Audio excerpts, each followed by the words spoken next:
Welcome to my YouTube channel. So இப்போ நம்ம வந்து இதுக்கு முன்னாடி வந்து பார்த்தீங்கன்னாக்கா ஹை லெவல் லாங்குவேஜஸ் இதெல்லாம் வந்து பார்த்தோம். அதுக்கப்புறம் பார்த்தீங்கன்னா இன்ட்ரோடக்ஷன் ஆஃப் சி லாங்குவேஜ் பார்த்தோம். இப்போ வந்து பார்த்தீங்கன்னாக்கா ஹிஸ்ட்ரி ஆஃப் சி லாங்குவேஜ் வந்து பார்க்கணும். புரியுதுங்களா? ஹிஸ்ட்ரினாக்கா வந்து பார்த்தீங்கன்னாக்கா நிறைய வரலாறு இருந்ததுன்னா சொல்லுவோம் அப்படின்னு கிடையாது. ஒரு சில இம்பார்ட்டன்ட் பாயிண்ட்ஸ் மட்டும் தான் நம்ம வந்து இப்போ சொல்ல போகிறோம் உங்களுக்கு. ஓகேங்களா? So C was originally developed in the 1970s. 1972 அப்படின்ட்டு சொல்லுவாங்க. ஆனா வந்து பாத்தீங்கன்னா முதல்ல 1970லயே அதுக்கான ஃபவுண்டேஷன்ஸ் ஆரம்பிச்சாச்சு. அதுக்கப்புறம் 1972ல இன்ட்ரோடியூஸ் பண்ணாங்க. இல்லைங்களா? So developed in the 1970s by Dennis Ritchie. Dennis ரிட்சின்றவர் தான் டெவலப் பண்ணாரு. எங்க டெவலப் பண்ணாங்க அப்படின்னு கேட்டீங்கன்னாக்கா பெல் டெலிஃபோன் லெபார்டரிஸ். சரிங்களா? இப்போ வந்து அது என்ன சொல்றாங்கன்னாக்கா AT&T பெல் லெபார்டரிஸ் அப்படின்னு சொல்றாங்க. இதுல பார்ட் ஆஃப் AT&T. இது வந்து AT&T பெல் லெபார்டரிஸ் அப்படின்ட்டு சொல்லுவாங்க. It is outgrowth of two languages BCPL and B. இதுல அந்த 1970ஸ்ல பாத்தீங்கன்னா ஃபர்ஸ்ட் வந்து BCPL அப்படின்ற ஒரு லாங்குவேஜ் தான் வந்து இன்ட்ரோடியூஸ் பண்ணாங்க. அதுக்கப்புறம் அதை வந்து பாத்தீங்கன்னாக்கா கொஞ்சம் ஃபர்தரா என்ஹான்ஸ்மெண்ட்ஸ் பண்ணிட்டு அது வந்து B அப்படின்ட்டு நேம் சேஞ்ச் பண்ணாங்க. ஸோ ரெண்டுத்தையும் கம்பேரிசன் பண்ணி ஒரு சில எக்ஸ்ட்ரா ஃபீச்சர்ஸ்ல ஆட் பண்ணி அதுதான் வந்து சி லாங்குவேஜ் அப்படின்ட்டு இன்ட்ரோடியூஸ் பண்ணுவாங்க. புரியுதுங்களா? அப்பதான் வந்து சி லாங்குவேஜ் 1972ல வந்து இன்ட்ரோடியூஸ் பண்ண முடியுது. Okay. By the mid of 1980s the popularity of C become widespread. ஆக்சுவலா இந்த சி லாங்குவேஜ்ன்றது அதாவது ஃபர்ஸ்ட்ல வந்து BCPL B அப்புறம் சி லாங்குவேஜ் வந்து எதுக்காக மோஸ்ட்லி கண்டுபிடிக்கப்பட்டது அப்படின்னு கேட்டீங்கன்னாக்கா டெலிஃபோன். இது வந்து என்ன டெலிஃபோன் லெபார்டரி. டெலிஃபோன் லெபார்டரி பார்த்தீங்கன்னாக்கா டெலிஃபோன் கம்யூனிகேஷனை வந்து எந்த விதமான எரர்ஸ் எதுவும் இல்லாம இந்த கிராஸ் டாக் அந்த மாதிரி எதுவும் இல்லாம ஸ்விட்சிங் பண்றதுக்காக. புரியுதுங்களா? அந்த மோர் சப்ஸ்கிரைபர்ஸ் இடையில ஸ்விட்சிங் பண்றதுக்கு ஒரு கண்ட்ரோல் சிஸ்டம் கண்டுபிடிக்கணும். அதுக்காக இன்ட்ரோடியூஸ் பண்ணப்பட்ட ஒரு லாங்குவேஜ் தான் பாத்தீங்கன்னாக்கா சி லாங்குவேஜ். இயர்ல முதல்ல வந்து BCPL அண்ட் B அப்படி சொன்னாங்க. அப்புறம் வந்து சி லாங்குவேஜ்னு சொன்னாங்க. ஸோ இது வந்தது எதுக்காகன்னு கேட்டீங்கன்னாக்கா டெலிஃபோன் லெபார்டரியில ரிசர்ச் பர்பஸ்க்காக தான் இன்ட்ரோடியூஸ் பண்ணாங்க. அவங்களுடைய கம்பெனி ஓன் பர்பஸ்க்காக தான் இன்ட்ரோடியூஸ் பண்ணாங்க. அதுக்கப்புறம் பாத்தீங்கன்னா அது வந்து பப்ளிக்கா ஸ்ப்ரெட் ஆச்சு. ஓகே. 1972ல வந்து பப்ளிக்கா இன்ட்ரோடியூஸ் ஆச்சு. அப்புறம் 1980ஸ்ல பாத்தீங்கன்னாக்கா அது வந்து நிறைய பேர் வந்து பயன்படுத்த ஆரம்பிச்சாங்க. சரிங்களா? பாப்புலர் ப்ரோக்ராமர்ஸ் வந்து யூஸ் பண்ண ஆரம்பிச்சாங்க. சரிங்களா? Become wide spread and numerous C compilers and interpreters have been written. ஏற்கனவே பார்த்தோம் பார்த்தீங்கன்னாக்கா வேரியஸ் கேட்டகரிஸ் ஆஃப் கம்ப்யூட்டர்ஸ் இருக்குது அப்படின்ட்டு. ஸோ ஒரு கேட்டகரி ஆஃப் கம்ப்யூட்டர்ஸ்க்கும் வந்து செப்பரேட்டா கம்பைலர்ஸ் வந்து எழுத ஆரம்பிச்சாங்க. சரிங்களா? முதல்ல ஒரு கேட்டகரி ஒரே ஒரு டைப் ஆஃப் லாங்குவேஜ் தான் வந்து இன்ட்ரோடியூஸ் பண்ணாங்க. ஆனா அப்புறம் வந்து வைட் ஸ்ப்ரெட் ஆனதுக்கு அப்புறமா அதோட பாப்புலாரிட்டி பொறுத்து ஒவ்வொரு விதமான கம்ப்யூட்டர்ஸ்க்கும் பார்த்தீங்கன்னா தனித்தனியா வந்து செப்பரேட்டா வந்து இது பண்ணாங்க, டெவலப் பண்ணாங்க. ஓகேங்களா? கம்பைலர்ஸ் அண்ட் இன்டர்பிரிட்டர்ஸ் ரெண்டும் வந்து பண்ணலாம். ஹை லெவல் லாங்குவேஜஸ்க்கே வந்து கம்பைலரும் பண்ணலாம், இன்டர்பிரிட்டரும் பண்ணலாம். இதுல கம்பைலர் வந்து கொஞ்சம் எஃபிஷியன்ட், ப்ரோக்ராமர் எஃபிஷியன்ட். இன்டர்பிரிட்டர் பார்த்தீங்கன்னாக்கா கொஞ்சம் வந்து லோ எஃபிஷியன்ட். காரணம் கேட்டீங்கன்னா இன்டர்பிரிட்டர் வந்து ஒரு லைன் பை லைனா வந்து இன்டர்பிரிட் பண்ணே இருக்கும். ஸோ டைம் கிரிட்டிக்கல் சிஸ்டம்ஸ்ல பார்த்தீங்கன்னா இன்டர்பிரிட்டர் வந்து ஒரு ப்ராப்ளம். அதே கம்பைலர் பார்த்தீங்கன்னாக்கா டோட்டல் ப்ரோக்ராம் கம்போஸ் பண்ணதுக்கு அப்புறம் கம்பைல் பண்றதுனால அது கொஞ்சம் ஒரு எஃபிஷியன்டா இருக்குது. புரியுதுங்களா? அதுதான் யாருக்கு வந்து புதுசா வந்து ப்ரோக்ராமிங் கத்துக்கிறவங்க அவங்களுக்கு வந்து பாத்தீங்கன்னா லைன் பை லைனா வந்து இன்டர்பிரிட்டேஷன் பண்ணுச்சுன்னா பெட்டரா இருக்கும். ஆனா அதே வந்து ஒரு வெல்வர்ஸ்டு ப்ரோக்ராமர் பாத்தீங்கன்னாக்கா ஒரு பெரிய பெரிய ப்ராஜெக்ட்ஸ் எல்லாம் பண்றாங்கன்னாக்கா அவங்களுக்கு வந்து லைன் பை லைன் எரர் காட்டி அது வந்து ஒரு டீடியஸ் டாஸ்க் அவங்களுக்கு தொந்தரவான வேலையா இருக்கும். அதே வந்து எல்லா லைன்ஸையும் இது பண்ணிட்டு கம்போஸ் பண்ணிட்டு அதுக்கப்புறம் கம்பைல் பண்ணும்போது எரர் காட்டுச்சுனாக்கா அவங்க ஃபாஸ்டா வந்து அதை கிளியர் பண்ணிப்பாங்க. புரியுதுங்களா? ஸோ வந்து ஒரு வெல்வர்ஸ்டு ப்ரோக்ராமருக்கு கம்பைலிங் தான் வந்து பார்த்தீங்கன்னா பெஸ்ட் ஆப்ஷனா இருக்கும். புரியுதுங்களா? ஆனா வந்து பார்த்தீங்கன்னா இன்டர்பிரிட்டர் வந்து ஒரு இயர்லியர் டேஸ்ல ஒரு ப்ராக்டிஸ் ஸ்டேஜ்ல இருக்கிறவங்களுக்கு பார்த்தீங்கன்னாக்கா அட்வான்டேஜா இருக்கும். இதுதான். புரியுதுங்களா? ஸோ அது வந்து பல கம்ப்யூட்டர்ஸ்க்கு எழுதுனாங்க. வேரியஸ் கேட்டகரிஸ் ஆஃப் கம்ப்யூட்டர்ஸ்க்கு கம்பைலர் இன்டர்பிரேட்டர்ஸை வந்து தனித்தனியாக எழுதுனாங்க. Many commercial software products have been introduced, இதில் டெவலப் பண்ணாங்க. இதில் லாங்குவேஜ் வந்து இன்ட்ரடியூஸ் பண்ணிட்டாங்க. அந்த லாங்குவேஜ் வச்சு ப்ரோக்ராம்ஸ் கம்போஸ் பண்ணி பல சாஃப்ட்வேர்ஸ் பார்த்தீங்கன்னா டெவலப் பண்ணாங்க. இதில் commercial software products, commercial software business oriented இல்லை வேற ஏதாவது பர்பஸுக்கு எல்லாம் பார்த்தீங்கன்னா commercial software products have been developed. And existing other language software products were also change to C language. ஏற்கனவே வந்து சிக்கு முன்னாடி ஒரு சில லாங்குவேஜஸ்லாம் இருந்தது இதுங்களா, ஆடா, அதுக்கப்புறம் பார்த்தீங்கன்னாக்கா கோபால், fortran, இதெல்லாம் இந்த மாதிரி லாங்குவேஜஸ்லாம் இருந்தது. அந்த லாங்குவேஜ்ல எழுதின இது சாஃப்ட்வேர்ஸ்லாம் கூட பார்த்தீங்கன்னாக்கா சி லாங்குவேஜ் யூஸ் பண்ணி திரும்ப மாற்றி எழுதினாங்க. இதுங்களா, எதனால அப்படின்ட்டு கேட்டீங்கன்னாக்கா in advantage to its efficiency and portability. Portability பத்தி ஏற்கனவே இப்போ நம்ம பார்த்தோம்.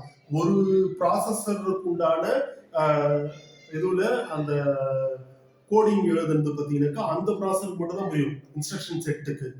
அந்த ப்ரோக்ராமை கொண்டு போய் வேற ஒரு சிஸ்டம்ல கொடுத்தாக்கா புரியாது.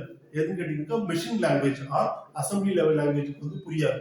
ஆனா அதே பார்த்தீங்கன்னாக்கா இங்க வந்து சி ப்ரோக்ராமிங்ல வந்து நம்ம ஹை லெவல்ல ப்ரோக்ராம் எழுதுறதுனால ஒரு சிஸ்டமுக்கு எழுதப்பட்ட ப்ரோக்ராமை கொண்டு போய் வேற ஒரு சிஸ்டம்ல பார்த்தீங்கன்னாக்கா கொடுக்க முடியும், ஃபீட் பண்ண முடியும், அது புரியும்.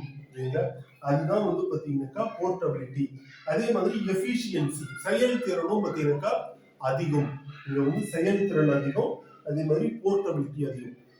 கம்பேர்ட் டு அதர் லாங்குவேஜஸ் இங்க வந்து எஃபிஷியன்சி வந்து அதிகமா இருக்குது.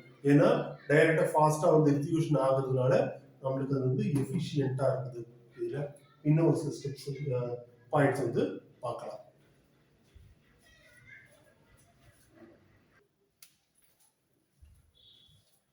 ஓகே, இப்போ பார்த்தீங்கன்னாக்கா முதல்ல வந்து பார்த்தீங்கன்னாக்கா டென்னிஸ் ரிச்சி அண்ட் கர்னிகன் இவங்க என்ன பண்ணாங்கன்னாக்கா ஒரு டெஃபினிஷனை வந்து இன்ட்ரடியூஸ் பண்ணாங்க.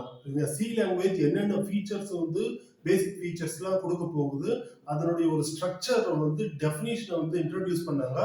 அதை பார்த்து தான் வந்து ப்ரோக்ராமர்ஸ், பாப்புலர் ப்ரோக்ராமர்ஸ் எல்லாம் பார்த்தீங்கன்னாக்கா இன்ஃப்ளூயன்ஸ் ஆகி அந்த சி லாங்குவேஜை ஃபாலோ பண்ண ஆரம்பிச்சாங்க.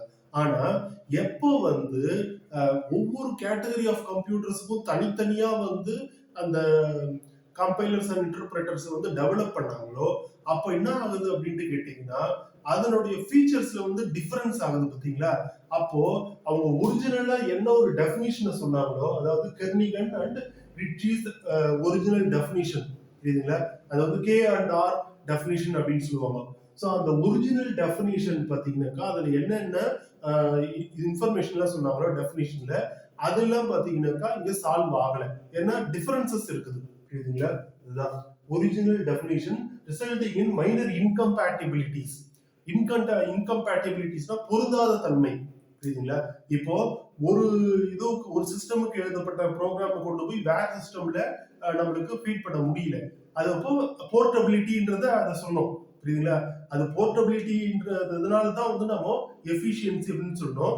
ஆனா அங்க வேற வேற கேட்டகரி ஆஃப் கம்ப்யூட்டருக்கு இடையில வந்து நம்ம டிஃபரெண்டா வந்து அந்த கம்பைலர்ஸ் இன்டர்பிரேட்டர்ஸ் வந்து இது பண்ணும்போது டெவலப் பண்ணும்போது அங்க என்ன ஆகுதுன்னு கேட்டீங்கன்னாக்கா இன்கம்பேட்டிபிலிட்டிஸ் வருது, பொருந்தாத தன்மை வருது. அப்போ ஒரு சிஸ்டமுக்கு எழுதப்பட்ட ப்ரோக்ராம் வந்து இன்னொரு சிஸ்டமுக்கு பொருந்தல. அதுதான் பார்த்தீங்கன்னாக்கா இன்கம்பேட்டிபிலிட்டிஸ் அப்படின்னு சொல்றோம். எதனால அப்படி பொருந்தலைனாக்கா அவங்களுடைய ஒரிஜினல் ஸ்டாண்டர்ட் இதுல Kernighan and Ritchie's original definition standard வந்து ஒத்து போகல புரியுதுங்களா. டிஃபரன்சஸ் இருக்குது, மைனர் டிஃபரன்சஸ் இருக்குது, அதனால வந்து ஒத்து போகல புரியுதுங்களா. ஸோ தீஸ் டிஃபரன்சஸ் டிமினிஷ்னா குறைக்கிறது புரியுதுங்களா. Diminished the portability and standards. ஸ்டாண்டர்ட்னா தான் பார்த்தீங்கன்னாக்கா காமன் எல்லாத்துக்குமே ஒரே மாதிரி இருக்கிறது தான் பார்த்தீங்கன்னா ஸ்டாண்டர்ட் அப்படின்னு சொல்லுவோம். இப்போ எக்ஸாம்பிளுக்கு பார்த்தீங்கன்னா மொபைல் டெக்னாலஜி பார்த்தீங்கன்னா ஸ்டாண்டர்டா இருக்கிறதுனால தான் எல்லா சிஸ்டமும் ஒரே மாதிரி. இப்போ இதுவும் ஆண்ட்ராய்டு எடுத்துக்கிட்டீங்கன்னாக்கா பல கம்பெனி ஆண்ட்ராய்டு ஃபோன் வந்து இது பண்றாங்க. அது வந்து அந்த அப்ளிகேஷன்ஸ் அதுக்கப்புறம் ஒரு சில கேட்ஜெட்ஸ் எல்லாம் பார்த்தீங்கன்னாக்கா எல்லாத்துக்கும் எப்படி பொறுத்துது நம்மளுக்கு அது ஒரு ஸ்டாண்டர்ட் ஃபாலோ பண்ணுது. ஆண்ட்ராய்டுன்றது ஒரு ஸ்டாண்டர்டை ஃபாலோ பண்றதுனால எந்த கம்பெனி ப்ரொடியூஸ் பண்ணாலும் அந்த மொபைல் ஆப்பா இருந்தாலும் சரி, இல்ல வேற எது இருந்தாலும் சரி, அது வந்து பொருந்துது. புரியுதுங்களா? அதுதான். எக்ஸ்ட்ரா ஆக்சசரிஸ் எல்லாமே பொருந்துறதுக்கு காரணம் பார்த்தீங்கன்னாக்கா அந்த ஸ்டாண்டர்ட்ஸ் தான். அதே மாதிரி இங்க வந்து ஒரு ஸ்டாண்டர்ட் இல்ல. ஏன்னா வேரியஸ் கேட்டகரிஸ் ஆஃப் கம்ப்யூட்டர்ஸ் இருக்கிறதுனால ஒரு ஸ்டாண்டர்ட் இல்ல. அதே ஒரு போர்ட்டபிலிட்டி இல்ல. ஏன் போர்ட்டபிலிட்டி இல்லைனாக்கா ஒரு சிஸ்டமுக்கு உண்டான ப்ரோக்ராமை வந்து இன்னொரு சிஸ்டம்ல ஃபீட் பண்ண முடியல. காரணம் என்னக்கா இன்கம்பேட்டிபிலிட்டிஸ். டியூ டு திஸ் இன்கம்பேட்டிபிலிட்டிஸ் இந்த ஸ்டாண்டர்ட்ஸும் இல்ல, போர்ட்டபிலிட்டியும் இல்ல. புரியுதுங்களா? ஸோ இது வந்து பார்த்தீங்கன்னாக்கா ஒரு பொருந்தாத தன்மையை வந்து ஏற்படுத்துது. ஸோ அதுக்கப்புறம் பார்த்தீங்கன்னாக்கா கான்சிக்வென்ட்லி தி அமெரிக்கன் நேஷனல் ஸ்டாண்டர்ட்ஸ் இன்ஸ்டிடியூட், இங்க எப்படி ஒரு சில இன்ஸ்டிடியூட்ஸ் இருக்கு பார்த்தீங்கன்னா ஐஎஸ்ஓ, இன்டர்நேஷனல் ஸ்டாண்டர்ட் ஆர்கனைசேஷன், அது மாதிரி வந்து இப்போ ஐஎஸ்ஓ பார்த்தீங்கன்னா தர சான்றிதழ் ஒரு சிலதுலாம் வந்து கொடுக்குறாங்க. புரியுதுங்களா? ஸோ அது கொடுத்தவங்க பார்த்தீங்கன்னாக்கா ஒரு ஸ்டாண்டர்டான குவாலிட்டியில வந்து ப்ரொடியூஸ் பண்ணுவாங்க அப்படின்ட்டு அர்த்தம். அது மாதிரி அமெரிக்கால பார்த்தீங்கன்னாக்கா ஆன்சின்னு ஒன்று இருக்குது, அமெரிக்கன் நேஷனல் ஸ்டாண்டர்ட்ஸ் இன்ஸ்டிடியூட். அவங்க வந்து தர நிர்ணயம் பண்ணுவாங்க. புரியுதுல? ஃபாரின்ல, அமெரிக்கால. ஓகேங்களா? அவங்க பார்த்தீங்கன்னாக்கா ஒரு கமிட்டியை ஃபார்ம் பண்றாங்க. அதுக்கு பார்த்தீங்கன்னா ஐடி வந்து S3J11 அப்படின்ட்டு ஒரு கமிட்டியை ஃபார்ம் பண்ணி அவங்க என்ன பண்றாங்கன்னாக்கா ஒரு ஸ்டாண்டர்ட்ஸ் வந்து டெவலப் பண்றாங்க. as developed a standard definition for the C language. ஏன்னா வேற வேற different categories of compilers and interpreters இருக்கிறதுனால இன்கம்பேட்டிபிலிட்டிஸ் இருக்குது. அதை சால்வ் பண்றதுக்கு எல்லாமே ஒரே ஸ்டாண்டர்டா இருக்கணும். இதுல காமன் ஸ்டாண்டர்டை வந்து அவங்க என்ன பண்றாங்க, ஃபார்ம் பண்றாங்க. ஓகே, யாருன்னு கேட்டதுக்கு ஆன்சி, அமெரிக்கன் நேஷனல் ஸ்டாண்டர்ட் இன்ஸ்டிடியூட். புரியுதுங்களா? அதுக்கு முன்னாடி வரைக்கும் பாத்தீங்கன்னா பெல் லெபார்டரிஸோட சி தான் இருந்தது. அதுக்கப்புறம் பாத்தீங்கன்னா ஆன்சி சி அப்படின்ட்டு நம்ம வந்து சொல்லுவோம். புரியுதுங்களா? ஆன்சி. ஸோ அதுக்கப்புறம் பார்த்தீங்கன்னா later all commercial compilers and interpreters, அதுக்கு முன்னாடி இந்த கமர்ஷியல் கம்பைலர்ஸ் அண்ட் இன்டர்பிரேட்டர்ஸ் என்ன பண்ணாங்க கேட்டீங்கன்னாக்கா இந்த ஆன்சி சிக்கு வந்து ஃபாலோ பண்ண ஆரம்பிச்சோம். adhere to ANSI standard. Next பார்த்தீங்கன்னா in the early 1980s another high level programming language called C++ was developed. C++ பார்த்தீங்கன்னாக்கா ஆப்ஜெக்ட் ஓரியன்டட் ப்ரோக்ராமிங் லாங்குவேஜ். புரியுதுங்களா? அதே சி பார்த்தீங்கன்னாக்கா உங்களுக்கு procedural oriented programming language, structure oriented programming language, functional oriented programming language. புரியுதுங்களா? வேற C plus plus பார்த்தீங்கன்னா உங்களுக்கு object oriented programming language. புரியுதுங்களா? அதாவது சி யூஸ் பண்ணி எப்படி பண்ணலாம் அப்படின்னு கேட்டீங்கன்னாக்கா ஒரு டெலிஃபோன் கான்வர்சேஷன், அதாவது பெல் டெலிஃபோன் லெபார்டரிஸ்க்காக தான் அதை இன்ட்ரோடியூஸே பண்ணாங்க. ஸோ சி ப்ரோக்ராமிங் யூஸ் பண்ணி ஒரு டெலிஃபோன் கான்வர்சேஷன் ரெண்டு பர்சன்ஸ்க்கு இடையில வந்தாக்கா எப்படி அது வந்து ஸ்விட்சிங் பண்றது அப்படின்ற அந்த ஒரு ஆபரேஷனல் பாயிண்ட் ஆஃப் வியூல தான் வந்து அந்த ப்ரோக்ராம்ஸ் வேலை செஞ்சது அப்போ இயர்லியர் டேஸ்ல. அதே மாதிரி இப்போ பாத்தீங்கன்னாக்கா சி ப்ரோக்ராமிங் யூஸ் பண்ணி ஆபரேஷனல் பாயிண்ட் ஆஃப் வியூ, ஓகேங்களா, அதாவது ஒரு மெஷின் எப்படி வந்து ஒர்க் பண்ணணும் அப்படின்ற ஒரு ஆபரேஷனல் பாயிண்ட் ஆஃப் வியூல தான் வந்து இந்த கோடிங்ஸ்ல வந்து எழுதும். ஆனா அதே பாத்தீங்கன்னாக்கா ஆப்ஜெக்ட் ஓரியன்டா வந்து ஒரு சில கான்செப்ட்ஸ் தேவைப்படுது. எக்ஸாம்பிளுக்கு பாத்தீங்கன்னாக்கா சப்ஸ்கிரைபர்ஸ், டெலிஃபோன் சப்ஸ்கிரைபர்ஸ் இருக்கிறாங்கன்னாக்கா அந்த சப்ஸ்கிரைபர்ஸோட இன்ஃபர்மேஷன் வந்து மெயின்டைன் பண்ணணும். அதே மாதிரி எப்ப கால் பண்ணாங்க, கால் லாக், புரியுதுங்களா, எப்ப கால் பண்ணிருக்கிறாங்க அப்படின்ற அந்த கால் லாக்ஸை வந்து மெயின்டைன் பண்ணணும். இது மாதிரியான இன்ஃபர்மேஷன் எல்லாம் பார்த்தீங்கன்னாக்கா மெயின்டைன் பண்ணணும்னா அதுக்கு வந்து C programming is not enough. C programming is mostly procedural oriented. Operations எப்படி பண்ணணுன்றதுல தான் அது கான்சென்ட்ரேஷன் பண்ணதே தவிர இந்த மாதிரி ஆப்ஜெக்ட் ஓரியன்டட் கான்செப்ட்ஸ் அது வந்து பண்ணாது. புரியுதுங்களா? ஸோ அப்போ இந்த மாதிரியான சப்ஸ்கிரைபர்ஸோட இன்ஃபர்மேஷனை வந்து மெயின்டைன் பண்றதுக்கும் கால் லாக்ஸ் மெயின்டைன் பண்றதுக்கும் அது கம்பெனி ஓரியன்டட் இன்ஃபர்மேஷன், புரியுதுங்களா, கம்பெனி மேனேஜ் பண்ற இன்ஃபர்மேஷன் மெயின்டைன் பண்றதுக்கும் அதுக்கெல்லாம் ஒரு ஆப்ஜெக்ட் ஓரியன்டட் லாங்குவேஜ் ஒன்று தேவைப்படுது அவங்களுக்கு. அதுக்கு டெவலப் பண்ணதான் பார்த்தீங்கன்னா சி பிளஸ் பிளஸ். யார் டெவலப் பண்ணாங்கன்னு கேட்டீங்கன்னா பியார்னே ஸ்ட்ரோஸ்ட்ரப் அப்படின்றவர் தான் வந்து டெவலப் பண்ணாரு. ஏன்னா அதே பெல் லெபார்டரிஸ்ல தான், ஏடிஎன்டி பெல் லெபார்டரிஸ்ல தான் வந்து டெவலப் பண்ணாங்க. எப்பன்னா 1980ஸ்ல வந்து இந்த லாங்குவேஜை வந்து டெவலப் பண்ணாங்க. ஸோ சி பிளஸ் பிளஸும் அதுக்கப்புறம் வந்து பாப்புலர் ஆனது. அப்போதைக்கு அந்த ஆப்ஜெக்ட் ஓரியன்டட் கான்செப்ட்ஸ்லாம் வந்து சி பிளஸ் பிளஸ் வச்சு தான் பண்ணாங்க. அதுக்கப்புறம் தான் ஜாவா மற்றதுல வந்து ஸ்மார்ட் இதெல்லாம் வந்து பார்த்தீங்கன்னா அப்புறம் தான் வந்து C++ தான் வந்து முதல்ல ஆப்ஜெக்ட் ஓரியன்டா வந்து இன்ட்ரோடியூஸ் பண்ணாங்க. ஓகேங்களா? இதுதான். ஸோ இப்போ வந்து பார்த்தீங்கன்னாக்கா சிம்பிளா வந்து history of C and C++ பத்தி பார்த்தோம். ஸோ நெக்ஸ்ட் பார்த்தீங்கன்னாக்கா ஃபீச்சர்ஸ் ஆஃப் சி அதை வந்து பார்க்கலாம். அதே மாதிரி அப்புறம் எப்படி வந்து ஒரு ப்ரோக்ராம் எக்ஸிக்யூஷன் பண்றது, ஓகே, ஒரு ப்ரோக்ராமோட ஸ்ட்ரக்சர் எப்படி இருக்குது, ஒரு ப்ரோக்ராம் வந்து எப்படி அந்த எக்ஸிக்யூஷன் ப்ராசஸ் என்ன நடக்குது, இதை பத்திலாம் வந்து நம்ம பார்க்கலாம். புரியுதுங்களா? நம்ம சேனலுக்கு வந்து நீங்க புதுசா இருந்தீங்கன்னாக்கா கீழே இருக்கிற அந்த சப்ஸ்கிரைப்ன்ற ஒரு ஐக்கான சப்ஸ்கிரைப்ன்ற ஒரு கீ வந்து பிரஸ் பண்ணீங்க.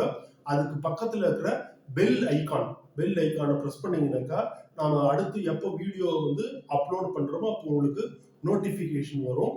ஸோ இப்போ வந்து ப்ரோக்ராமிங்கோட கான்செப்ட்ஸ் வந்து நீங்க உங்களால வந்து புரிஞ்சுக்கிறது ஒரு வசதியாக அமையும். Okay, thank you.